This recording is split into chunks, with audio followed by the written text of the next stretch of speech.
আসসালামু আলাইকুম। এই প্রশ্নটা একটু দেখি। এই প্রশ্নের মধ্যে বলা আছে এ বির মান ৩ মিটার। আমাদেরকে বের করতে হবে এ থেকে বিতে আসতে কতক্ষণ টাইম লাগছে। এ এর ঠিক নিচ বরাবর জি কাজ করবে। আর যেহেতু এ বি বরাবর যাচ্ছে তল বরাবর, এদের মধ্যবর্তী কোণ হচ্ছে আমাদের 60 ডিগ্রি। যেহেতু 30 ডিগ্রি দেওয়া আছে, 90 থেকে বাদ দিলে 60 ডিগ্রি।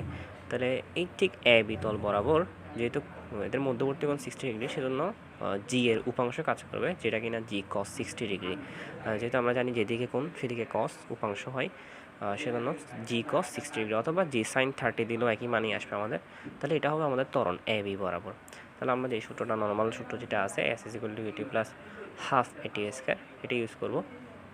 এখানে এ থেকে যে বস্তুটা পড়তেছে তার আদি বেগ হচ্ছে 0, আর এস হচ্ছে কি এ বি যতটুকু ডিস্টেন্স সেটা।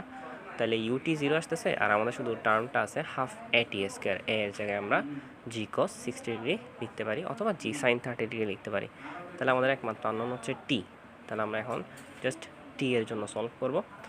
এর মান 4.9।